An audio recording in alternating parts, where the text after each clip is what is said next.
or him, I can't remember who it was, to stay, and that person has to get home with their kids or get on to the next thing, or they want to go and play the games.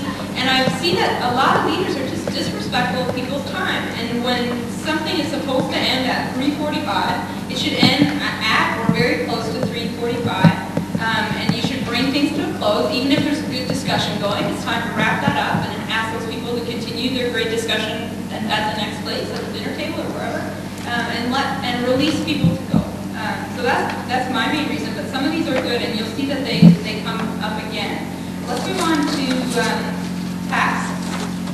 We talked about this a little bit already, but why would we create a lesson that is task-based? Let's hear from some different folks. You know the answer. They're just shocked. Is it? Do you have your hand up, or are you going to kill me? Yes, 1972. You need to remember if you have something to do that you're involved in rather than just someone's telling you. What do you keep going? Yes, you're onto something, but keep talking.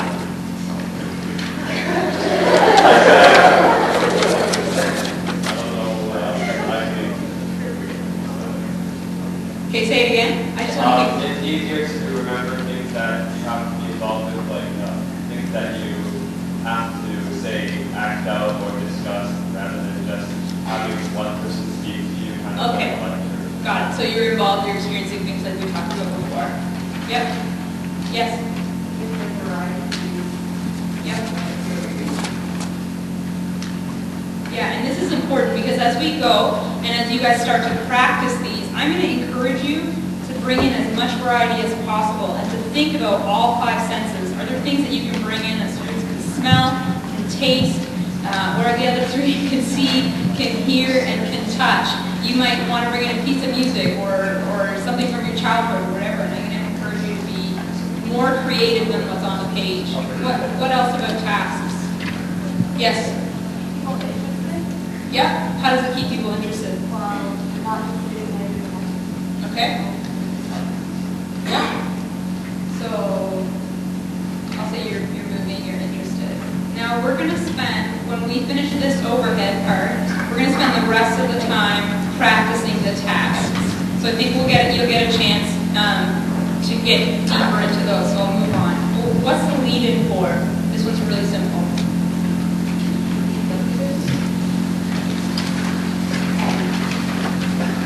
Dexter?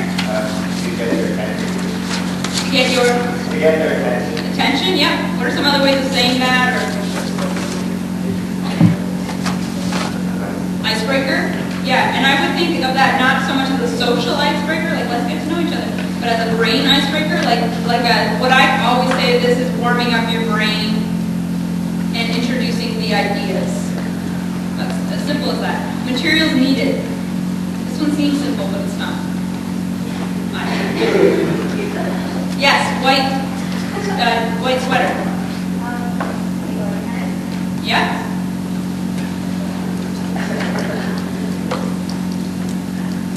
And why is an organized teacher leader a good leader? I'm picking on you, white hooded sweatshirt.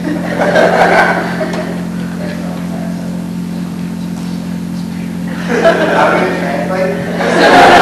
Someone help her out. Yes?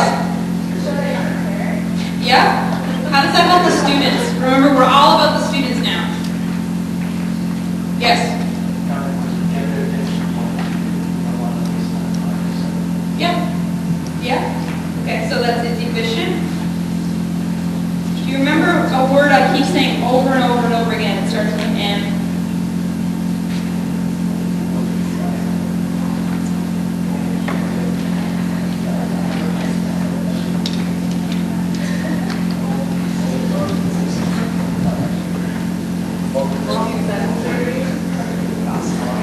How do those things relate? From someone that hasn't said boo yet. Those are always the ones with all the great ideas.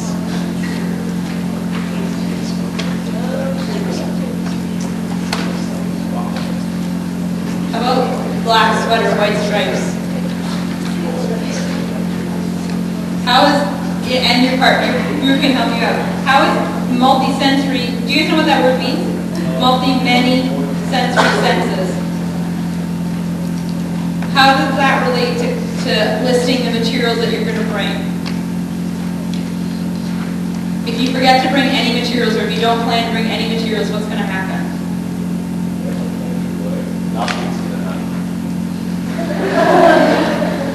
Maybe. If you showed up, if like someone hired you to teach on a Saturday like this, and you forgot all your tools in your car, what would be your default? White envelope. White envelope? What does that mean? What's that? You've been fired? Yes? Yes?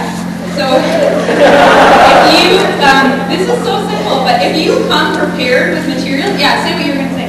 I was just going to say that way, if you see what materials you have, you at least know what sensory things you are covering, right? Exactly, yep. And you, if you just always remember to pack your materials, it's a good chance that you're going to hit at least 2 senses, and that you're going to have things for students to do and see and touch. And if you forget to bring anything, you're going to end up talking the entire time, I promise you. So compact with, I came packed with things that you may or may not get a chance to use, but I brought blocks, I brought connects, I brought markers, I brought scrap paper. I usually truckload all kinds of stuff with me so that people will have a chance to use it and touch it and learn better. Finally, lesson objectives. Save the best for last. Well, from this zone. What did you guys put for lesson objectives? Why we have them? Yes? So we cover all the bases. Sit. Explain more what you mean. Like, there's certain lessons that we want to teach them, right? So make sure we get it all.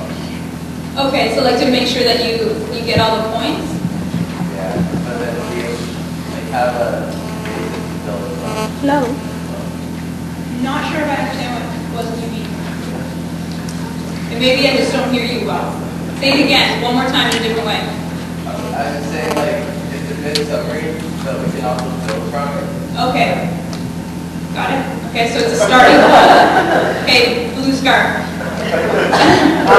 So there's a purpose to it, it's a direction, so if people go on tangents, you can always go back to what the purpose is. Okay, yeah, so there's a main thing holding everything together. Yeah, that's right. I was going to say the lesson objective also helps you choose what material you use, what medium to have. Absolutely, it drives everything else. So when these writers write these lessons, when any good writer writes a lesson, they start with an objective and then they do everything else, as opposed to thinking like, wouldn't it be great if we played a game with fish? How a lot of youth pastors write their lessons.